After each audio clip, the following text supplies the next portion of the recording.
Hey there, my name is Alexa. Welcome back to my channel, and if you are new, welcome. In today's video, I'm doing a project pan update. The playlist will be linked down below. In this year, I have been doing a skincare project pan and a new decade project pan where I started with all new products and have decided to see how much of them I can get through. And before I ramble too much about this project created by Rebecca from Panning and Stuff, I'm gonna get into my progress. I decided to wait another full month before updating this because every month it was kind of getting redundant. But I think with this amount of time, I'm able to see much more progress and feel more motivated to report back to you guys. So the first item in this project was the Shumara Block Booster, which I went down 1 gram in the series of 2 months, which is not that great, but to be fair, I've been spending a lot of time indoors, and I know you can receive sun rays from your windows, but anyways. The next item is the Pure Bare It All Foundation, 4-in-1 Bare It All Foundation, which I have a full review for. I'll link it down below. I did 12 days of foundation last December.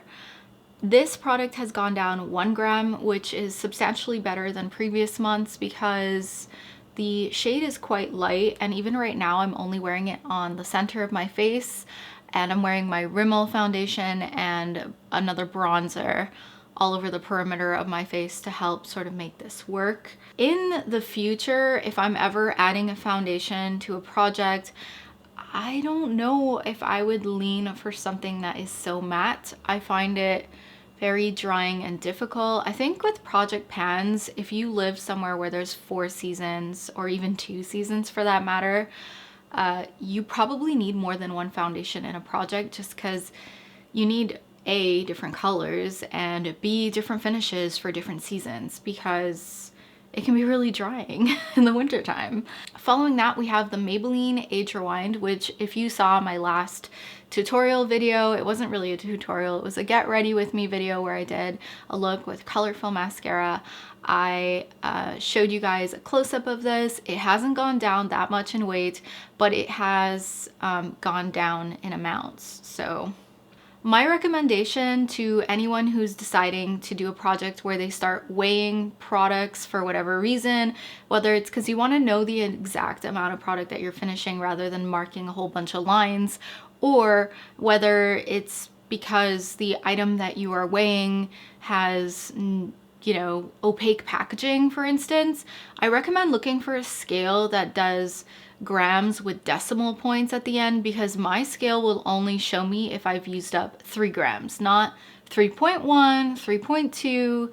So I'm just throwing that out there. I kind of wish I had a more accurate scale, but at the same time, this was purchased not with the intention of being for project pan, but I actually was using it to count calories. So the next item we have is the NYX HD Finishing Powder. This is just a setting powder, and I obviously hit pan several months ago. I don't think I'm going to finish this. Actually, everything I've just showed you, I don't think I will finish, to be fair. I think I'll get maybe quite close to getting through the booster just because I could, if I really wanted to, I could spread it around, but it's just not actually serving the purpose that it did in the summertime.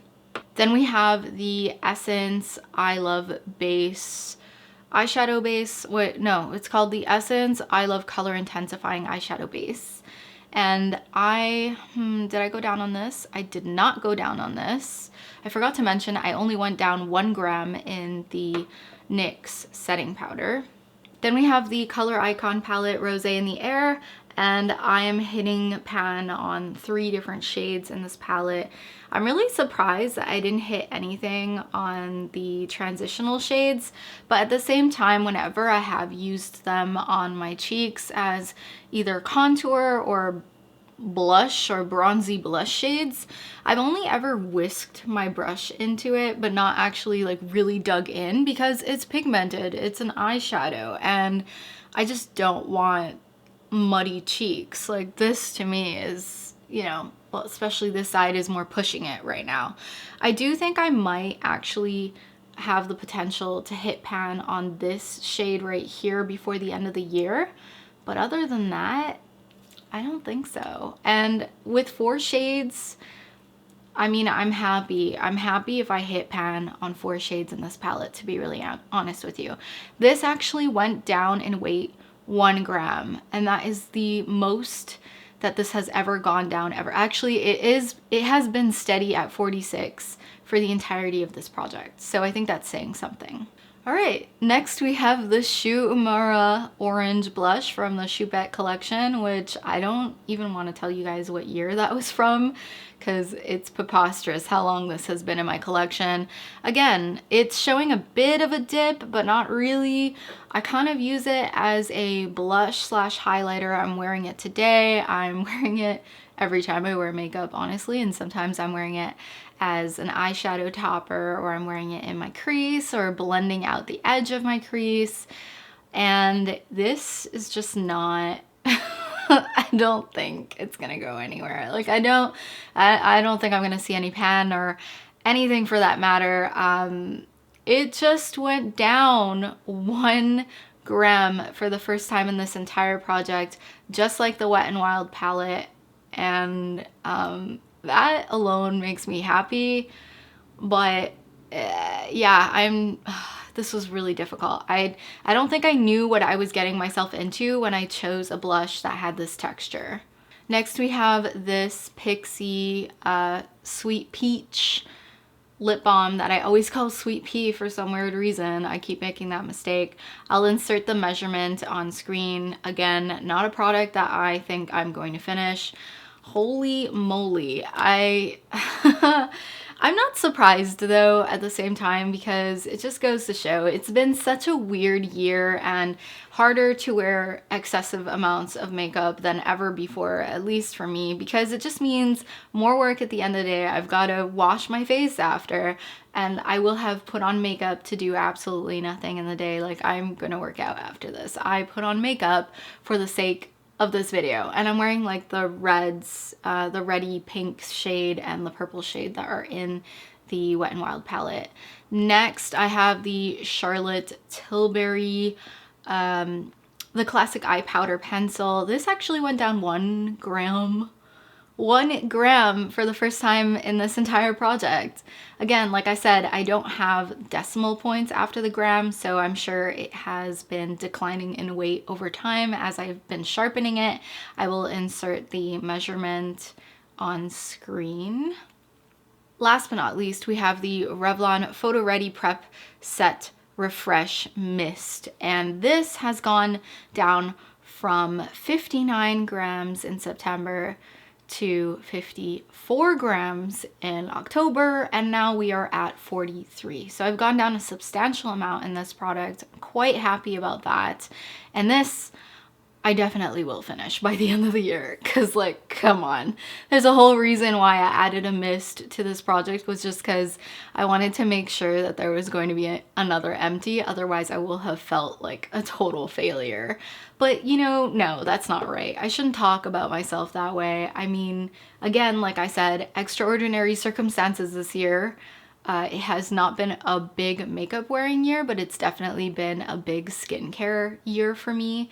And this was all just like a lesson. So there are just a few housekeeping details that I want to get into before I finish this video. The next update for this project, the Decade Project Pan, will be in January, and it will be the finale at the beginning of January or the end of December, whichever, depends when I get into it. I will be, I think, introducing a pan those eyeshadows project, because I'm realizing that I can actually pan eyeshadows. I can't believe it. Actually, I recently went through all of my eyeshadows to set up my pan those eyeshadows project, and all my eyeshadows are in an Excel except for a couple of PR samples, and I have 330 pans in my collection with only 5 pans showing. And 3 of those pans come from this year, from this project. That is kind of insane. And with that, pan those eyeshadows project, I'm also going to be introducing a Shop My Stash, because I want something to complement the shadows that I pick out in my Pan Those Eyeshadows series. So I'll be filming those maybe a couple of days. Well, they'll be filmed on the same day, but they'll be uploaded a couple of days apart so that, you know, there's something filling up that week. And there will definitely, most definitely, be another skincare project where I keep way better track. That's actually my goal, is to just have less messy Excel sheets and properly keep track of my progress. So I took a look at Too Much Tash. She did this video on how to organize her, well, how she organizes her Excel sheets for her project pans, her projects basically. And I took a note from that, and that's what's gonna happen. So I'm really excited. I've already set those up and we're only in November. So I'm so excited for next year. I'm ready to write off 2020 and looking forward to seeing you guys in my next video. All right, so if you want to follow me and my progress on Instagram, you can do so via Alexa Likes. Thank you guys so much for making it to the end of this video, and I wish you guys all the best of luck on your projects as well. Bye.